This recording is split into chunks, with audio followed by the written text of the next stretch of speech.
नमस्कार, आप देख रहे हैं जस्ट इंडिया और मैं हूं आपके साथ काजल ठाकुर। खबरों की शुरुआत करेंगे उससे पहले हेडलाइंस के प्रायोजक हैं Micron lights counts on us, group of industries, Asian colour coated Spat limited, Oscar super speciality hospital and trauma centre, रंश Kia showroom in Rohtak and Bahadurgarh. Showroom पर आइए, टेस्ट ड्राइव ले और गाड़ी बुक कराइए।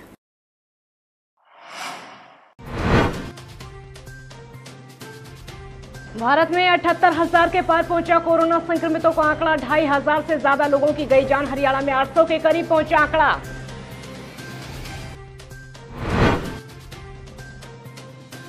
कोरोना के साथ अब मलेरिया की रोकथाम के लिए उठाए गए कदम। स्वास्थ्य विभाग द्वारा मलेरिया से प्रभावित होने वाले गांवों पर रखी जा रही नजर।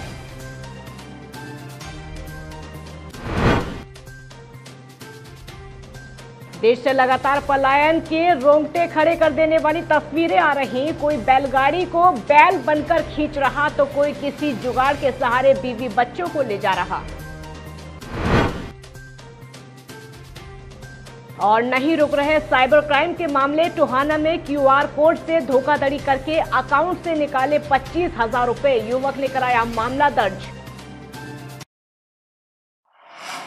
देश भर में कोरोना वायरस से संक्रमित मरीजों की संख्या लगातार बढ़ती जा रही है। केंद्रीय स्वास्थ्य एवं परिवार मंत्रालय के मुताबिक आंकड़े जो निकलकर सामने आए हैं, देश भर में कोरोना पॉजिटिव मामलों की कुल संख्या 78,000 के पार हो गई है।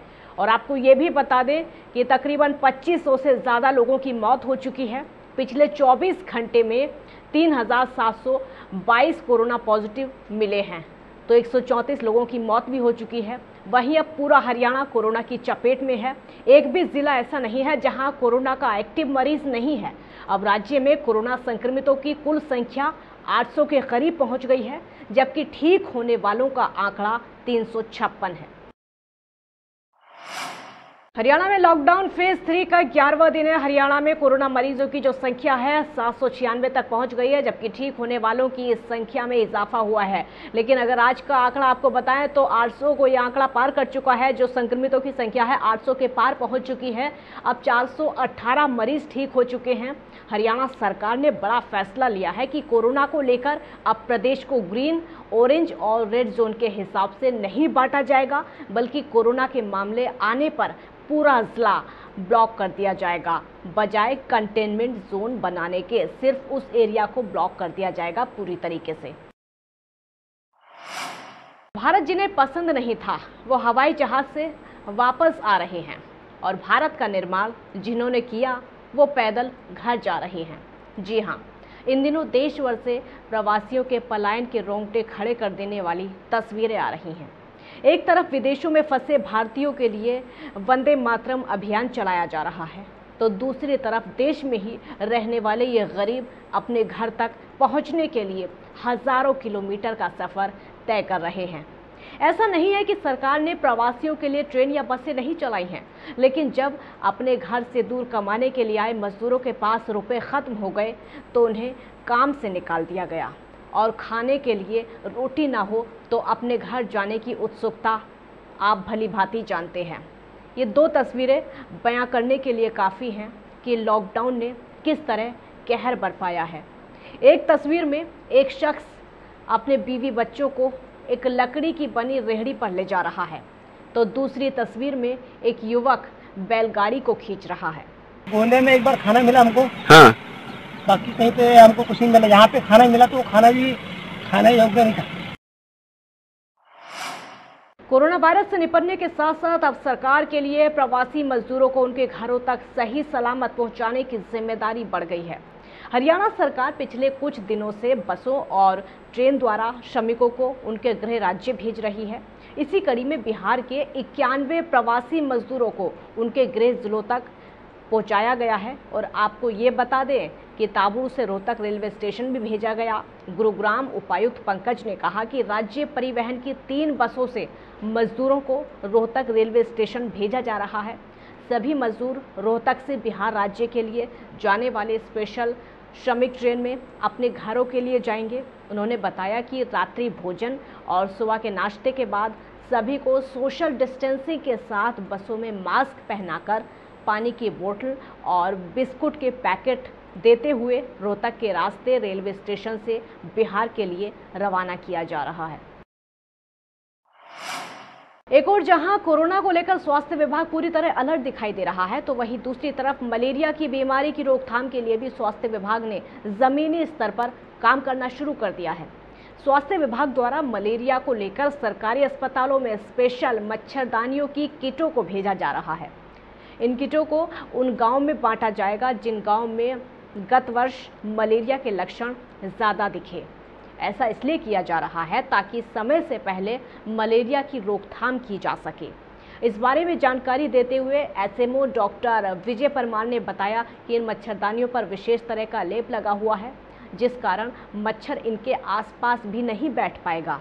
उन्होंने ये भी कहा कि इन किटों को सब सेंटर अलाहर और घिलौर से जुड़े गांव में भेजा जा रहा है।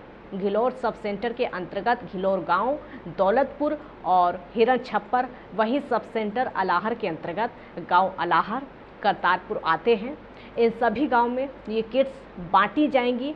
उन्होंने ये भी कहा कि इसके अलावा क्षेत्र के तालाब में गंबूजिया फिश को छोड़ा जाएगा। ये फिश मलेरिया के लार्वा को खा जाती हैं, जिस कारण मच्छर नहीं पनप सकते। जैसे आप देख रहे हैं मलेरिया का सीज़न आने वाला है, तो हमने इससे पहले कि मलेरिया फैले हम अपनी तैयारियां पूरी कर रहे हैं। और ये जो किट्स हैं इनको हम कहते हैं लॉन्ग लास्टिंग इंसेक्टिसाइड किट्स। इसके अंदर क्या है कि ये हम मच्छरदानियाँ देंगे जिसके अंदर एक लेप लगा होता है और मच्छर इसके आसपास नहीं आते मच्छर से। तो ये 3 साइजेज में है जो हम अपने 2 सब सेंटर हैं, सब सेंटर घिलौर और सब सेंटर अल्हार। सब सेंटर घिलौर जो है उसके अंदर हमारे जो गाँव है वो आते हैं, खुद घिलौर है, दौलतपुर और हिरण छप्पर, और उधर से करतारपुर और अल्हार। इनके अंदर हम ये बांटेंगे साइजेस। 3 साइज़ के अंदर ये मच्छरदानियाँ हैं जो 1 बेड के लिए या 1 खाट 4 पाई के लिए, 2 के लिए और डबल बेड के लिए। टोहाना में धोखाधड़ी करके अकाउंट से पैसे निकालने का मामला निकलकर सामने आया है, जहां एक जसकरण नाम के युवक ने शिकायत पुलिस थाने में देकर बताया कि उसके पड़ोसी अक्षय से किसी ने कॉल करके बताया कि उसके पास कोई QR कोड आएगा जिसके माध्यम से उसके पैसे उसके अकाउंट से निकल जाएंगे। युवक ने बताया कि उसे अक्षय ने कहा था कि उसने किसी के पैसे लेने हैं, इस माध्यम से उसके पैसे आ जाएंगे। लेकिन जैसे ही युवक ने QR कोड स्कैन किया, उसके अकाउंट से पैसे आने की बजाय 25,000 रुपये निकल गए। शहर थाना प्रभारी सुरेंद्र कुमार ने बताया कि इस शिकायत पर पुलिस ने मामला दर्ज कर लिया है और जांच के बाद दोषी को पकड़ लिया जाएगा। इसमें शिकायतकर्ता जसकरण सन ऑफ गुरमेल, उन्होंने लिखित शिकायत दी थी कि उनके पड़ोसी अक्षय ने उनके दोस्त से किसी कॉन्फ्रेंस कॉल करवाई कि एक QR कोड आएगा और वो QR कोड से आपके अकाउंट में पैसे डालेगा, क्योंकि मैंने उससे पैसे लेने हैं। और जो ही इन्होंने उस भेजे हुए QR कोड को एक्सेस किया तो इनके अकाउंट में पैसे आने के बजाय इनके अकाउंट से 25,000 रुपये निकल गए। जो धोखाधड़ी से निकलने की शिकायत पे जो है मुकदमा दर्ज किया गया।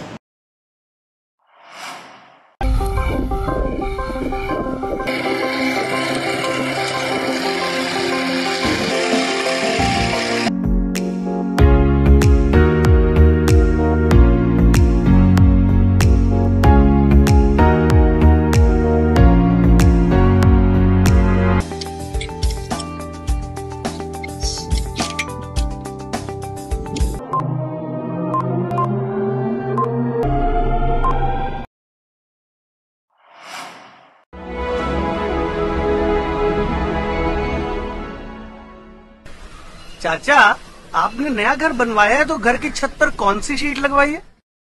बेटा, मैंने अपने घर की छत पर एशियन शीट लगवाई है, क्योंकि वो कभी न मिटने वाले ओरिजिनल निशान की चादरें हैं। साथ में ISI का चिन्ह, 5 साल की वारंटी के साथ साथ पैसों का सही मूल्य देने वाली वही इकलौती शीट्स हैं। क्योंकि नाम नहीं, पहचान जरूरी है।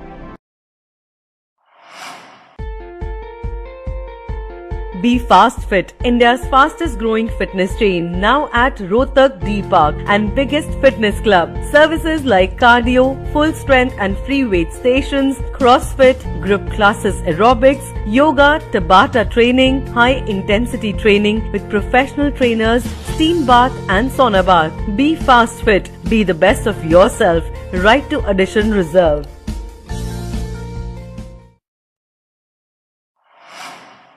Welcome to John Wesley Convent, a prestigious, renowned and remarkable school of Rohtak. Excellent learning environment, standardized infrastructure and experienced faculty, well-formed robotics lab, well-equipped science labs, world-class computer lab, well-stocked library, digital smart classrooms, excellent sports facilities, best transport service. John Wesley Convent, a school where your search comes.